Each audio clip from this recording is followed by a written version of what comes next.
Hi everybody, today we are going to be doing the Draw a Tulip assignment that is in the grades 2 and 3 packet that was sent home from your art teachers.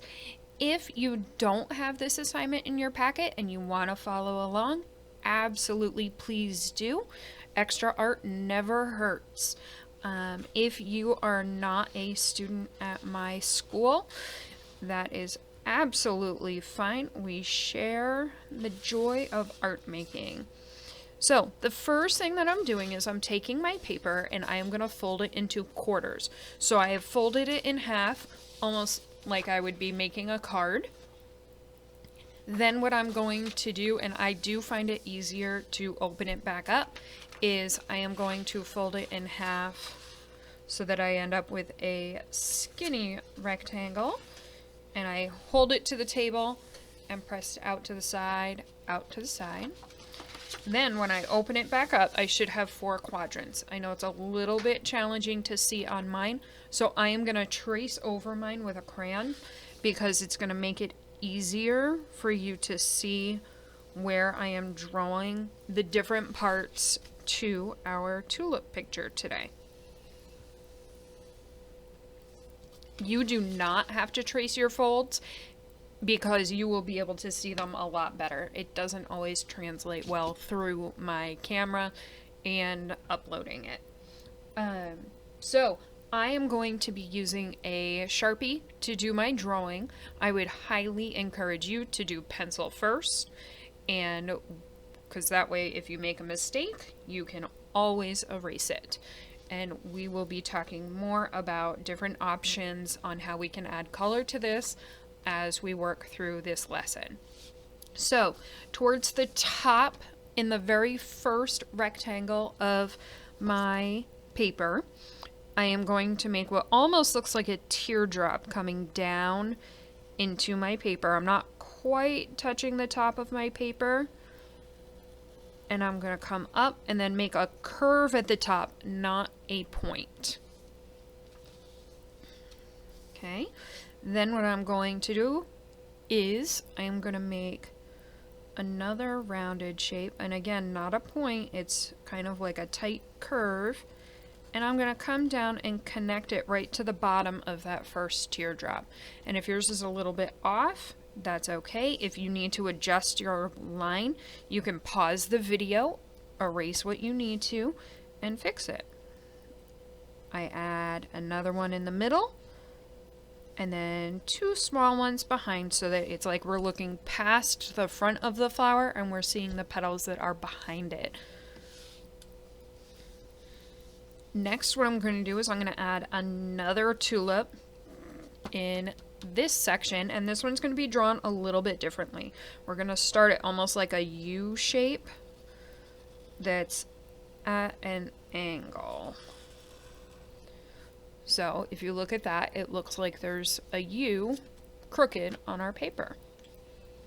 From that U, I'm going to follow this line, curve in and around and connect to the top of the U, and then I'm going to do the same thing to try to make it symmetrical, the same on both sides. This open space needs to be closed, so I'm going to add more of a hill, less of a almost like a mountain. And then I'm going to add 2 more. 1, 2, again, so it looks like we're looking past the tulip and we're seeing the petals that are on the other side. My next step is we are going to add the stems. So I'm going to start with the first tulip that we drew, and I am going to curve down, and I'm not touching, my middle line is right here, so I'm not quite touching that center line. Then I'm going to make another line because we want to have a space to color in, and towards the bottom I'm going to make it a bit wider because it would be a bit wider where it gets closer to where the leaves are. This flower stem, I am going to come in and like that. And these are almost kind of lining up. There's going to be a leaf that comes up through here.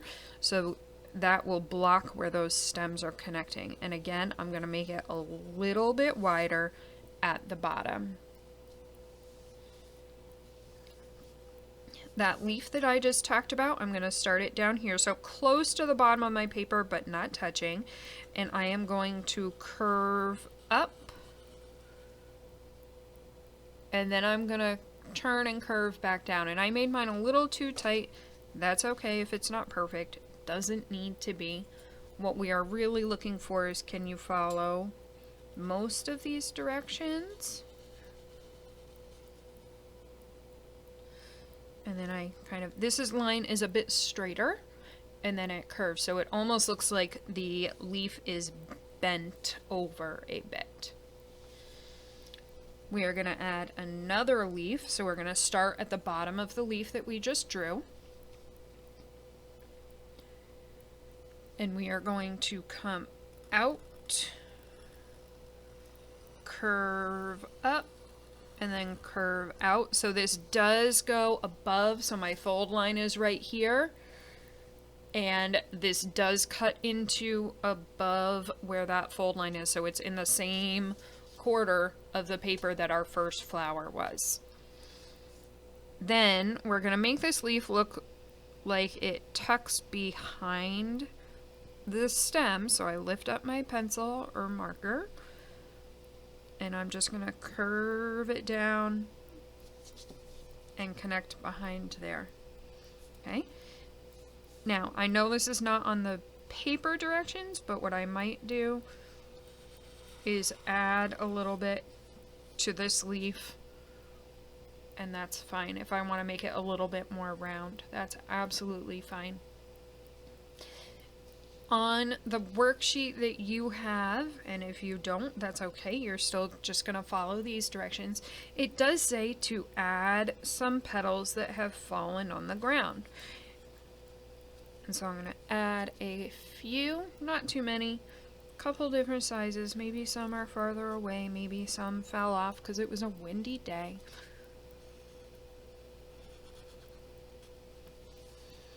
Okay, so now I have 3 petals on the ground. I have my 2 tulips, my 2 leaves. This is all that is on that worksheet. However, I am going to add a few extra details just to make my artwork a little bit more interesting. I am going to add a ground line coming across my paper. I'm not going to put it at the very bottom. I'm going to make the ground look like it goes behind our tulips a bit more. And it does not need to be a perfectly straight line.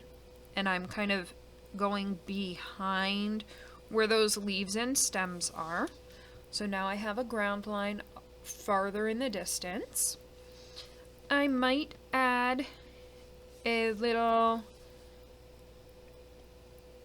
ladybug on one of those leaves. Again, this is a choice.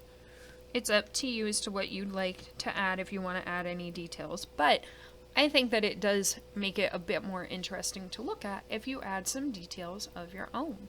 Some people might choose to add a butterfly in the sky or some clouds. I wouldn't go crazy with the clouds, but that's just me. I am not adding a sun because I feel like we're looking really closely at this and the sun would be way off up in the distance. Next, what I'm going to do is I'm going to add color to my picture. Something that you can do if you have access at home is, if you'd like to, you could trace your pencil lines with a marker. And what I might do is, if I had markers to be able to add color to this, I would trace like the leaves and the petals with a green marker, the leaves and the stems, sorry, and then I would do the petals with whatever color I want my tulips to be. So I'd think about the colors before I just trace it all with one color. I am going to be coloring this in with crayons. I am using a red-orange, and I am going to color in just the bottom part. I'm going to make mine kind of look like it's a little bit of a fancy tulip. So there are tulips that have two different colors. They have a darker color sometimes towards the bottom or towards the center of the shape. And so I'm just going in and adding a little bit of that orange. Then I'm going to come in here and do the same thing. And one of the things that I will be looking for from my students is how well are you coloring? So I know that I am not coloring super neatly right now, but I will be adding another color on top of this. So I will be making it look a little bit neater. Right now it's kind of scribbly, and I know that, but I'm going to be adding more to it. So to neaten up my coloring and to make it look like one of those slightly more fancy tulips, I'm also going to add yellow, and I'm going to color that yellow the right way, nice and neat, but I'm also going to color it right into where that red orange is. It's going to make it look a little bit more orange, but it's also going to fill in any of those white spaces, so it does genuinely make it look like I have colored the whole thing nice and neat, appropriate for my grade level. Okay, and I'm going right to the edges of those lines that I have drawn to really make sure that I am filling in my space and not scribbling, just taking my time, doing the best job that I can. You do not have to press super hard to be able to color neatly. You can color neatly and press lightly, just as long as you're filling in the whole space. That is fine, and I will show you that a bit more when we are coloring the ground and when I color the sky. I'm not going to be pressing hard to color those in. Alright, so now I have my two tulips colored in. The next thing that I am going to do is I am going to add green to the leaves and the stem. So I'm kind of coloring the tulips first, and then I'm going to work my way backwards. So I like to add a little bit of a darker line for the stems. So I'm pressing firmly, not so hard that my hand hurts, but putting a little bit more muscle behind it. If your crayon breaks, don't panic. Broken crayons still color. Okay, so now those are fairly dark. On my leaves, I might add a little bit, pressing firmly along the bottom of my leaves, just to add a little bit of dimension. So I'm going to color the rest a little bit more lightly, but this will just make it a little bit more interesting. And I am not pressing super hard here because I want there to be a difference in color. So even within just one color of crayon, you can get different, they're called values, different lightnesses and darknesses of the same color. So I'm using that secondary green. If you wanted to use your yellow green or a medium green, that would work as well. I really like how the secondary green shows up. And you can see my stems are standing out compared to my leaves because I just didn't press as hard, and so it helps them show up a bit better.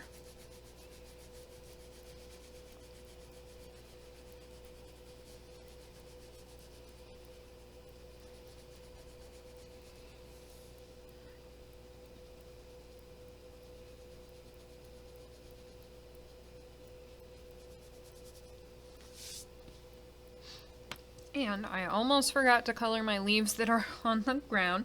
So I'm going to go back in with that red-orange color and kind of get that part colored. And then color in with the yellow.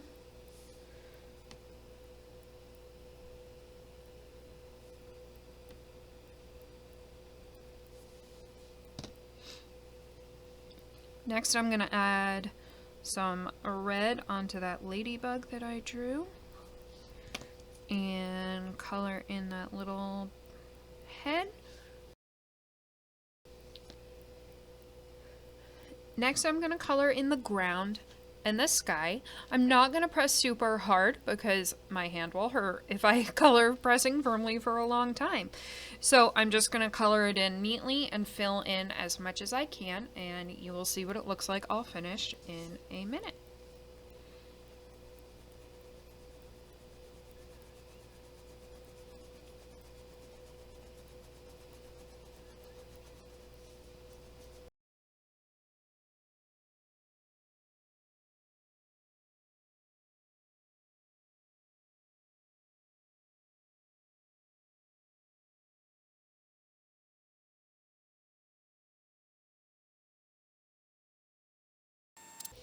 Okay, at this point I have finished coloring my piece and I think it turned out pretty well. You'll notice that I took my time.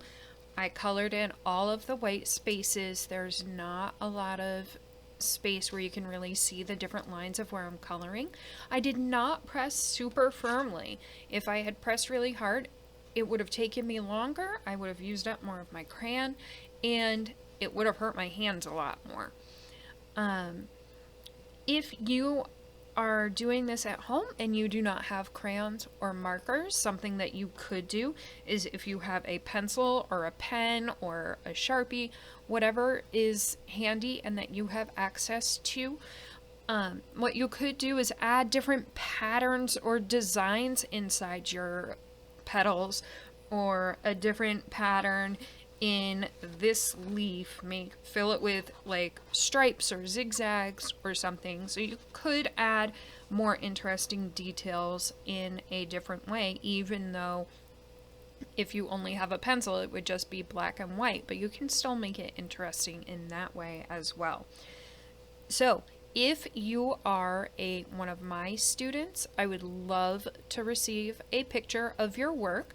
What you do want to try to do to photograph it is fill the space of the picture with just your artwork. That will allow me to upload it to Artsonia if you would like that. I would love to receive pictures of you creating. You can message me through my Facebook. You can email me through the email address that I sent home in the packets, which is my school email. If you want to, if you are not a student of mine, that's okay too. If you want to share your artwork, I would love to see it. And you can email me at NHArtTech. So NHArtTech at gmail.com. And I'm going to encourage you to follow my channel on New Hampshire Art Tech on YouTube, because I'm going to be trying to upload videos, hopefully one a day. It depends on how involved the project is, because I do edit the videos and try my best. You can also follow New Hampshire Art Tech on Facebook. I have a page for that, and I will share my videos there as well. And if you give me permission in an email, I will share pictures of you and your students creating at home on that page. All right, thank you so much for watching, and I will create more videos so that we can keep creating together at home.